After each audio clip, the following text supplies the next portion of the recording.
अस्सलाम वालेकुम students. Last lecture के अंदर स्टूडेंट्स हमने बात की थी इक्विलिब्रियम स्टेट की।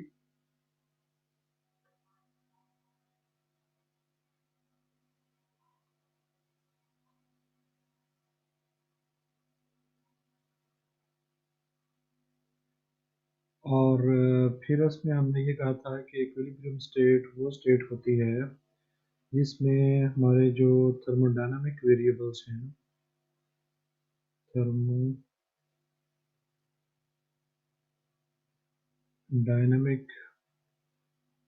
वेरिएबल्स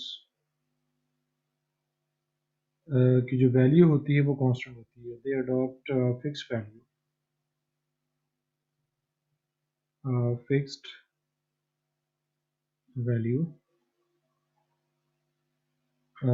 इनकी वैल्यू जो है जिस स्टेट के ऊपर कांस्टेंट रहती है उसको जो है वो हम इक्विलिब्रियम स्टेट का नाम देते हैं। और ये जो थर्मोडायनेमिक वेरिएबल्स हैं, थर्मोडायनेमिक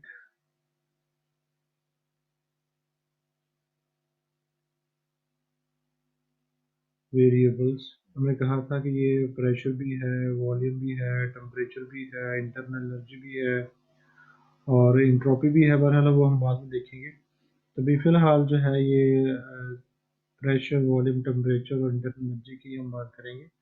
और आप ज़हन में रखिएगा कि चूँकि ये जो प्रेशर है, वॉल्यूम है, टेम्परेचर है, इंटरनल एनर्जी, इनको हम मैक्रोस्कोपिक वेरिएबल्स का नाम भी देते हैं, मैक्रोस्कोपिक वेरिएबल्स। तो थर्मोडायनामिक वेरिएबल्स हो, थर्मोडायनामिक प्रॉपर्टीज़ की बात हो या मैक्रोस्कोपिक वेरिएबल्स की बात हो, तो एक ही चीज़ है।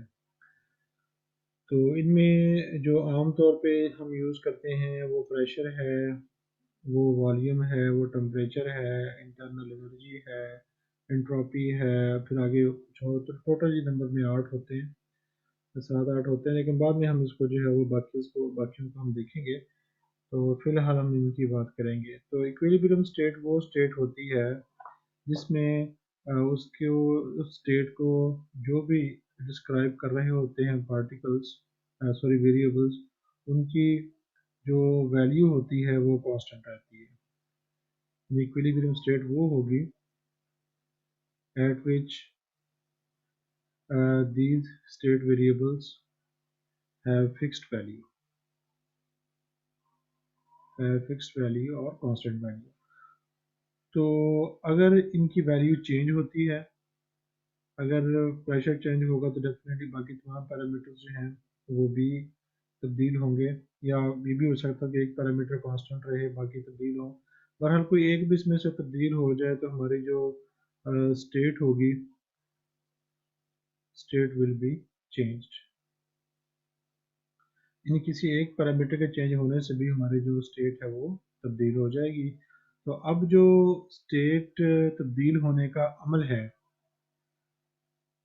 उस अमल का नाम है प्रोसेस। तो आज हमने प्रोसेस की बात करनी है। यानी जो स्टेट के तब्दील होने का अमल है, it is known as process. तो इसको हम थर्मोडायनेमिक, क्योंकि सिस्टम की बात कर रहे हैं तो इसको थर्मोडायनेमिक हम प्रोसेस भी कहेंगे। तो चलते हैं अपने लेक्चर की तरफ। तो आज हमारा जो लेक्चर का टॉपिक होगा वो होगा थर्मोडायनेमिक प्रोसेस, और ये बड़ा इसेंशियल है थर्मोडायनेमिक्स को अंडरस्टैंड करने के लिए। तो आज का जो हमारा टॉपिक है दैट इज़ थर्मोडायनेमिक प्रोसेस। तो जैसे अभी हमने बात की है कि the way in which thermodynamic variable associated with the system. तो थर्मोडायनेमिक वेरिएबल से क्या मुराद ली हमने? Pressure, volume, temperature, internal energy, ये सारे या इनमें से कोई any one, at least any one. अगर कोई वेरिएबल जो चेंज होता है तो हम कहते हैं कि सिस्टम की स्टेट में जो है वो तब्दीली आ गई है। तो with the system is varied from one equilibrium state to another. यानी एक इक्विलिब्रियम स्टेट जब उसकी वैल्यू फिक्स थी तो हम दूसरी स्टेट पर जब लेके जाते हैं तो ये जो हमारा प्रोसेस हुआ है वेरिएशन का from this state to this state, क्योंकि जब हम एक स्टेट से दूसरी स्टेट तक जाएंगे, अगर फर्ज करें कि इस स्टेट के ऊपर प्रेशर P1 था, वॉल्यूम V1 था, टेम्परेचर T1 था, इंटरनल एनर्जी U1 है, तो जो सेकंड हमारी इक्विलिब्रियम स्टेट है, लेट्स सपोज इसका प्रेशर P2 होगा, इसकी वैल्यू V2 होगी, वॉल्यूम की टेम्परेचर T2 होगा, और जो इंटरनल एनर्जी है वो U2 होगी। तो ये भी सेकंड स्टेट के ऊपर फिक्स्ड होंगे, अपनी जो इनकी वैल्यू होगी उसको फिक्स होगी, और यहाँ पर जो इसकी वैल्यू है ये भी फिक्स होगी, तो ये भी इक्विलिब्रियम स्टेट होगी, ये भी इक्विलिब्रियम स्टेट होगी। तो इन वेरिएबल से हम गए हैं इन वेरिएबल्स तक। तो जिस तरीके से हम गए हैं, that method, that process is known as thermodynamic process. तो दोबारा इसको डिफाइन कर लेते हैं। The way in which thermodynamic variables associated with the system are varied from one equilibrium state to another equilibrium state. तो इस प्रोसेस को हम नाम देते हैं थर्मोडायनेमिक, इस वे को हम नाम देते हैं थर्मोडायनेमिक प्रोसेस। तो थर्मोडायनेमिक प्रोसेस को समझने के लिए हमें जो है एटलीस्ट जो है वो हम दो वेरिएबल्स लेते हैं, जिसमें एक वेरिएबल की जो वेरिएशन है दूसरे वेरिएबल्स के हिसाब से जो है हम देखते हैं, और अगर हम इसको ग्राफिकली रिप्रेजेंट करना चाहें तो हम एक डायग्राम से रिप्रेजेंट करेंगे। तो वो जो डायग्राम है जिसकी मदद से हम ये सारा काम करते हैं उसको हम नाम देते हैं indicator diagram. Indicator diagram. Thermodynamics में जब आप किसी सिस्टम की वेरिएशन को, एक वेरिएबल की वेरिएशन को दूसरे के लिहाज से डिस्क्राइब करना चाहेंगे तो उसके लिए ग्राफ इस्तेमाल करेंगे। तो यहाँ पर जो ग्राफ इस्तेमाल होगा, जो डायग्राम इस्तेमाल होगी, it will be known as indicator diagram. तो यहाँ पे एक सिंपल सा प्रोसेस जो है ग्राफिकली दिखाया गया है। तो यहाँ पे अलोंग एक्स एक्सिस हमारे पास वॉल्यूम एक्सिस है, अलोंग वाई एक्सिस हमने जो है वो प्रेशर प्लॉट किया है, तो ये प्रेशर एक्सिस है। यानी जो अलोंग एक्स एक्सिस है वहाँ हमने वॉल्यूम प्लॉट किया है, तो इट इज वॉल्यूम एक्सिस। और यहाँ पर हमने जो है प्रेशर प्लॉट किया है, तो इट इज प्रेशर एक्सिस।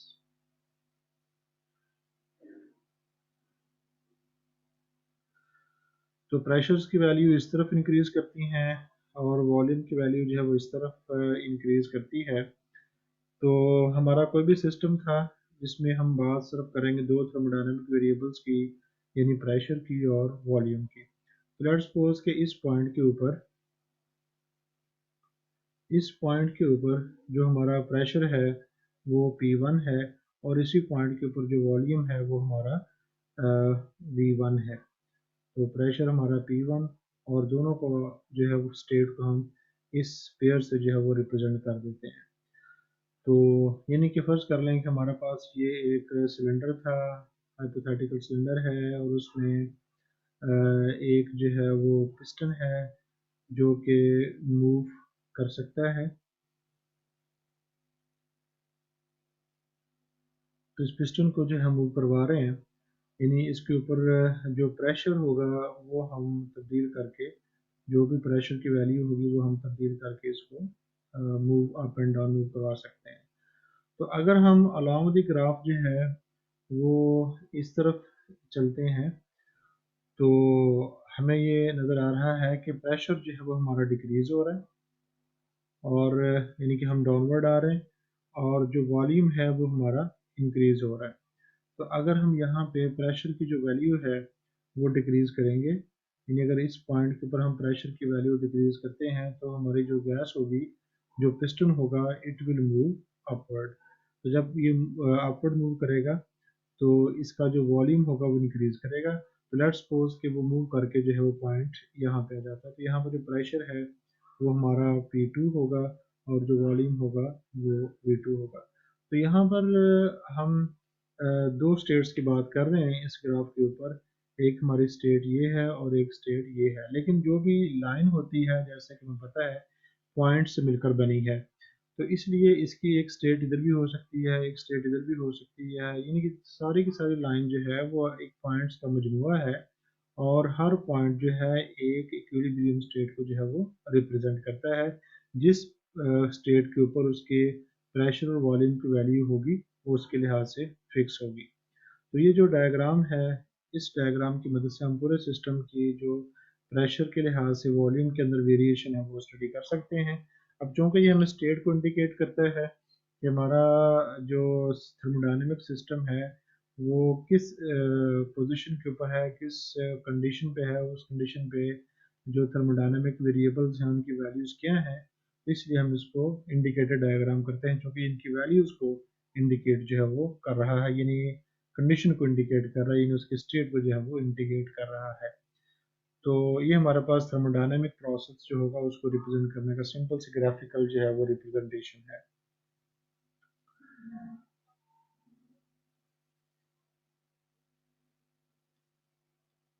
तो यहाँ पे उसी को बयान किया है that the state of a system is uniquely determined by a point। जैसे भी मैंने बात की है कि जो हमारी डायग्राम थी उसके ऊपर जो भी ग्राफ होता है, एक पॉइंट जो है वो हमारी स्टेट को डिस्क्राइब कर रहा होता है।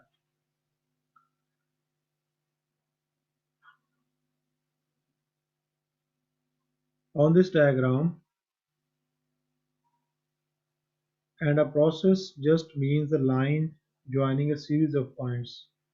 तो जो प्रोसेस है वो ग्राफिकली क्या है कि उन तमाम स्टेट्स को मिलाने का, जिस तरह मैंने कहा था कि ये हमारी जो है वो पॉइंट्स हैं, और इन पॉइंट्स को मिला के जो है एक लाइन जो थी वो बनाई गई थी। तो हम जब एक पॉइंट से फर्ज करके इस पॉइंट से इस पॉइंट तक आ रहे हैं, तो जिस तरीके से हम इस पॉइंट तक आ रहे हैं that is known as process. For example the initial states of a system undergoes expansion, और उसकी इनिशियल जो स्टेट थी वो ये थी, फिर प्रेशर को हमने डिक्रीज किया, उसका वॉल्यूम जो था वो इंक्रीज कर गया। तो यहाँ पे जो P है ये 1 आपने सबस्क्रिप्ट के अंदर लिखना है, इस तरह ये सबस्क्रिप्ट में लिखेंगे। इसी तरह जो सेकंड स्टेट है तो P2 और वॉल्यूम V2, तो ये अपने सबस्क्रिप्ट के अंदर करना है। बहरहाल तो ये हमारी जो है वो इनिशियल स्टेट है, ये हमारी जो है वो फाइनल स्टेट है। The intermediate state also indicate equilibrium states. तो इंटरमीडिएट स्टेट कौन सी हैं, जैसे कभी हमने डायग्राम के अंदर देखी थी कि ये जो हमारी एक स्टेट जो थे वो हमारी ये है, और दूसरी स्टेट जो है वो हमारी ये है। अब चूंकि जो अंदर वाले पॉइंट्स है, हिस्सा है लाइन को, भी पॉइंट्स मिलकर बना है, तो ये भी जो है वो सारी इक्विलिब्रियम स्टेट्स ही हैं, जिनको हमने रेड पॉइंट से शो किया। अभी इतनी बल्कि इन ये जितने भी पॉइंट्स ये इस पर बना सकते हैं वो सारे के सारे होंगे। तो आप ये कह सकते हैं कि जो इक्विलिब्रियम स्टेट्स हैं एक दूसरे के बहुत ज़्यादा करीब होती हैं, और आगे जाके फिर हम इसी को जो है वो क्वाज़ी-स्टैटिक स्टेट का नाम भी देंगे। बहरहाल जब वो आएगा तो हम उसकी बात करेंगे। तो ये चीज़ थी।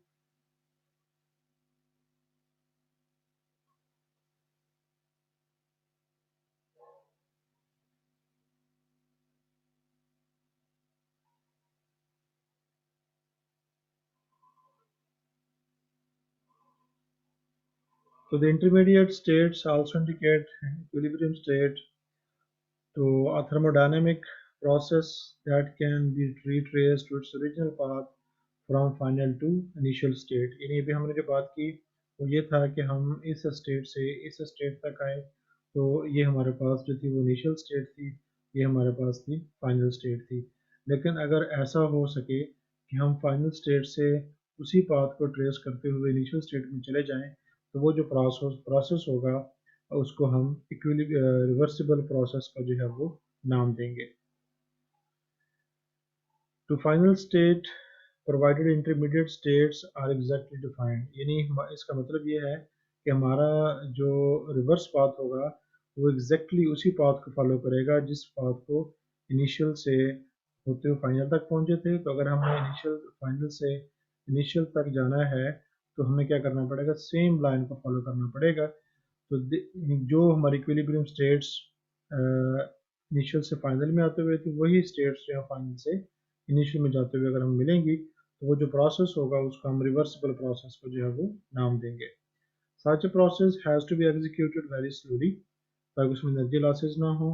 We can retrace every possible state of the forward process without affecting the system and the surroundings। यानी जब सिस्टम हमारा फाइनल से इनिशियल स्टेट में जाएगा तो सिस्टम के अंदर कोई तब्दीली ना आए और जो सराउंडिंग्स हैं सराउंडिंग्स में कोई तब्दीली ना आए, तो ऐसा जो प्रोसेस है that is known as reversible process. तो अगर ऐसा हम नहीं कर सकते, we can not retrace every possible state of the forward process, तो वो जो प्रोसेस होगा उसको फिर हम नाम देंगे इरिवर्सिबल प्रोसेस। अब चूंकि जो रिवर्सिबल प्रोसेस है ये आइडियलाइजेशन है, क्योंकि रिवर्सिबल प्रोसेस उस वक्त होता है जब there is no energy loss, there is no energy loss of any kind. लेकिन जो हमारे एक्चुअल प्रोसेसेस हैं उनमें तो एनर्जी लॉस कुछ ना कुछ होता ही है। तो इसलिए हमारे जितने भी नेचुरल प्रोसेसेस हैं वो सारे के सारे जो हैं वो इरिवर्सिबल प्रोसेसेस हैं। तो all the natural processes are irreversible processes.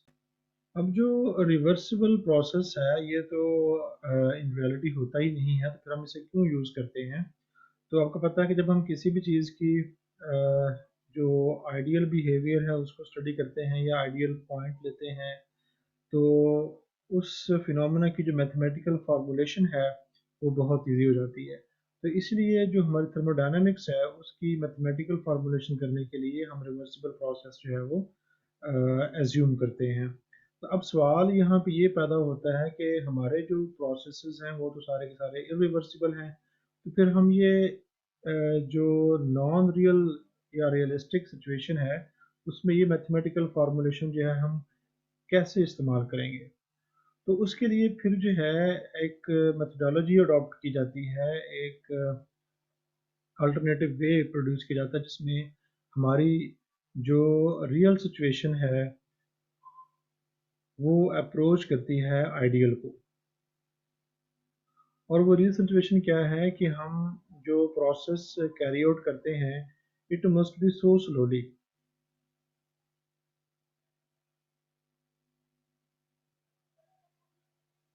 तो इतना स्लोली हो कि हर स्टेट जो है वो इक्विलिब्रियम स्टेट हो। यानी अगर हम इसको एक लाइन की सूरत में रिप्रेजेंट करना चाहें तो ये फर्ज कर लें कि हमारे पास सॉरी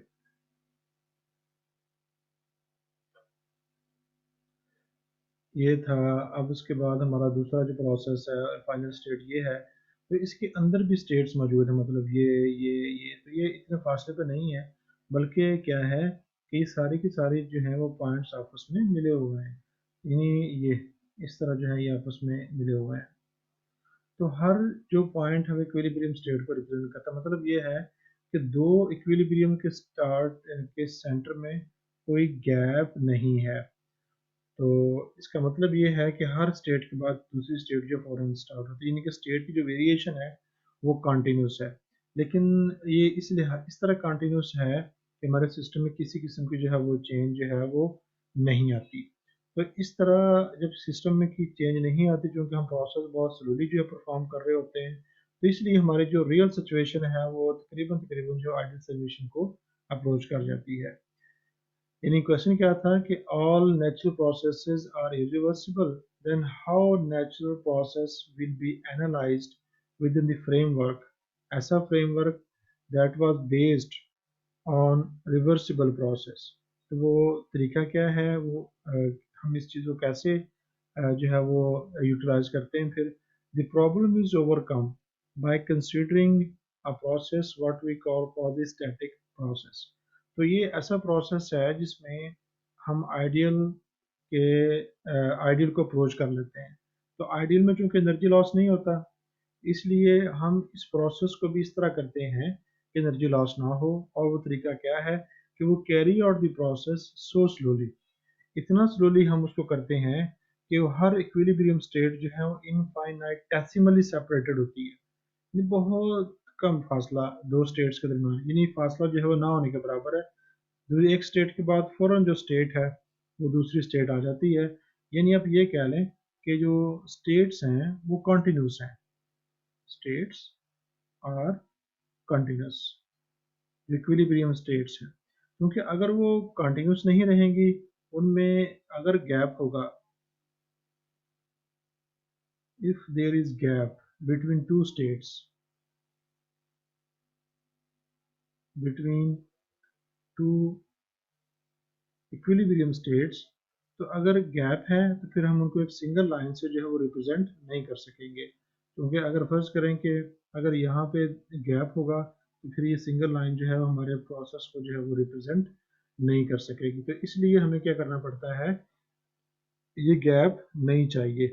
तो जो हमारी स्टेट्स होंगी वो कॉन्टिन्यूस में वेरिएशन होगी, और हर स्टेट दूसरी स्टेट के इनफाइनाइटेसिमली जो है वो करीब होगी, यानी कंटिन्यूस आप कह लें कि वो होगी। तो इस तरह जो है वो हम एक रियल सिचुएशन को आइडियल सिचुएशन के करीब ले जाते हैं।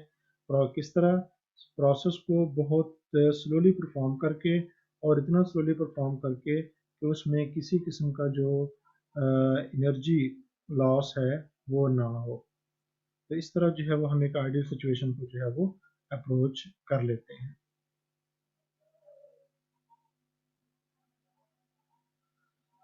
This means that quasi-static process corresponds to a succession of thermodynamic states in a continuity of states.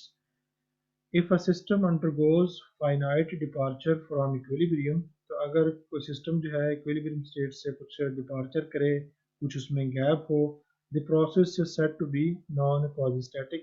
और अगर ऐसा होगा तो फिर हम क्या करेंगे, जैसे मैंने पहले बात की है कि हम उस प्रोसेस को एक जो कर्व है, जो एक लाइन है, उसकी मदद से जो है वो इंडिकेटर डायग्राम पे ड्रॉ नहीं कर सकते। So if a system undergoes finite departures from equilibrium, the process is said to be non-quasi-static.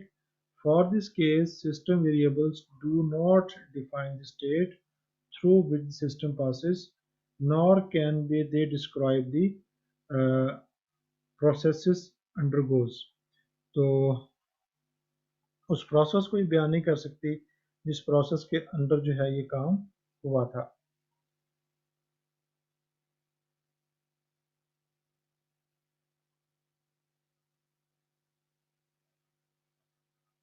तो इसलिए ज़रूरी है कि हमारे जो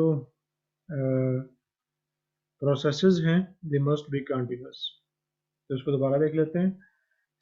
for this case system undergoes system variables do not define the state through which the system passes, यानी कि उसमें गैप आ चुका है, nor they can describe the processes it undergoes, क्योंकि वहाँ पे उसकी वैल्यूज मिसिंग होंगी, इस वजह से वहाँ पे कोई प्रोसेस जो है वो डिस्क्राइब नहीं कर सकते। तो therefore a non-quasi-static process cannot be represented by line on the integrated diagram। यानी फर्स्ट कर लें ये हमारी इंटीग्रेटेड डायग्राम है, और हमारा जो प्रोसेस था वो चल रहा था, और उसमें कहीं पे गैप आ गया। अब जहाँ पे गैप आया है, जहाँ पे क्वाजी-स्टैटिक यानी कि जो मैं अब शो करने लगा हूँ, ये सारी जो लाइन है क्वाजी-स्टैटिक प्रोसेसेस को शो कर रही है, ये भी सारी लाइन जो है क्वाजी-स्टैटिक प्रोसेसेस को शो कर रही है। लेकिन अब ये वाला जो रीजन है इसमें गैप आ गया, तो इसमें ना तो हमारे पास वॉल्यूम की वैल्यूज़ हैं, और ना हमारे पास जो है वो प्रेशर की वैल्यूज़ हैं, लिहाजा जो प्रोसेस है वो भी डिस्क्राइब नहीं किया जा सकता, जिसका मतलब जो था वो ये था। तो लिहाजा हम अपनी लाइन को जो है हमारा जो प्रोसेस है उसको हम सिंगल लाइन से जो है वो रिप्रेजेंट नहीं कर सकते। तो इसलिए स्टेट्स के अंदर जो है कॉन्टीन्यूटी होना बहुत ज़रूरी है, और कॉन्टीन्यूटी उसी सूरत में हो सकती है अगर हम जो है वो हर इक्विलिब्रियम स्टेट के बाद दूसरी स्टेट जो है वो इन कंटिन्यूस मैनर जो है लेते हैं। यानी अगर हम एक रियल सिचुएशन को क्वाजी-स्टैटिक प्रोसेसेस की मदद से जो है वो रिप्रेजेंट करते हैं, तो फिर जो है वो हम एक आइडियल सिचुएशन से रियल सिचुएशन की तरफ जो है वो जा सकते हैं, और जो हमारी थर्मोडायनेमिक फार्मूलेशन है उसको हम जो है वो यूज़ कर सकते हैं अपने सिस्टम को एनालाइज करने के लिए।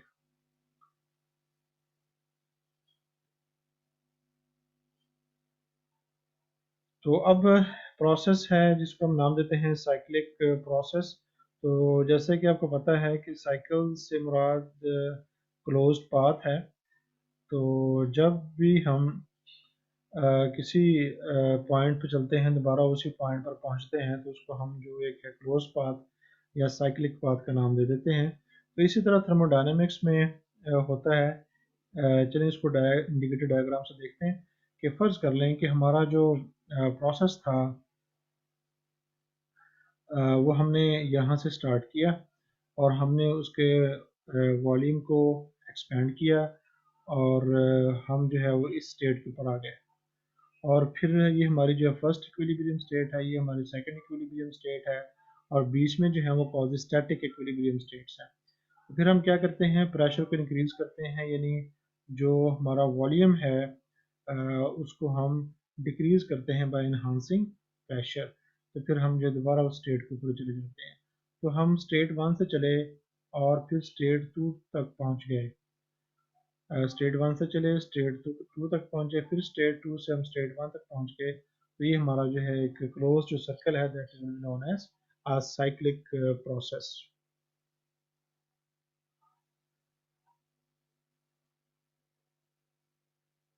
तो साइक्लिक प्रोसेस जैसे पहले ही बात की है कि जब हम स्टेट को चेंज करते हैं तो जो उसके वेरिएबल्स हैं, pressure, volume, temperature, internal energy, ये सारे चेंज हो सकते हैं या फिर कोई कम से कम एक चेंज हो सकता है, बाकी कांस्टेंट रह सकते हैं। तो अब कांस्टेंट होने की बुनियाद पे हमने जब थर्मोडायनेमिक प्रोसेस किया तो उसमें कौन सा वेरिएबल कांस्टेंट रखा हमने, उसकी बुनियाद पे हम प्रोसेसेस को 4 कैटेगरीज के अंदर जो है वो डिवाइड करते हैं। वो नीचे आ रही है।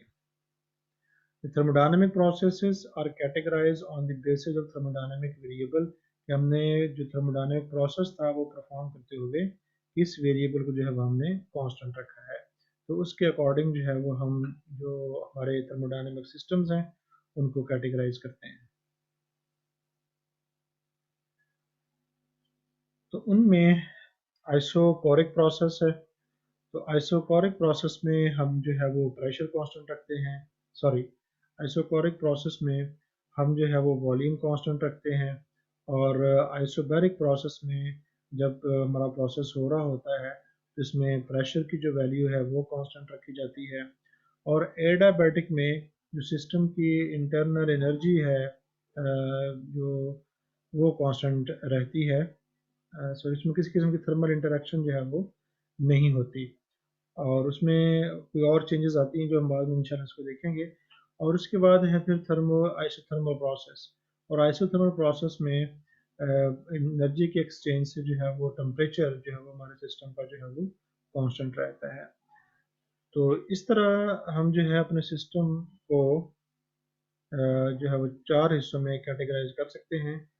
तो अब इनके हम जो इंडिकेटर डायग्राम है वो देखते हैं। तो ये हमारे पास जो प्रोसेस है इसमें आप देखें कि हमारा वॉल्यूम जो है वो कांस्टेंट है, लेकिन प्रेशर की वैल्यू जब इंक्रीज हो रही है तो दैट इज आइसोकोरिक प्रोसेस।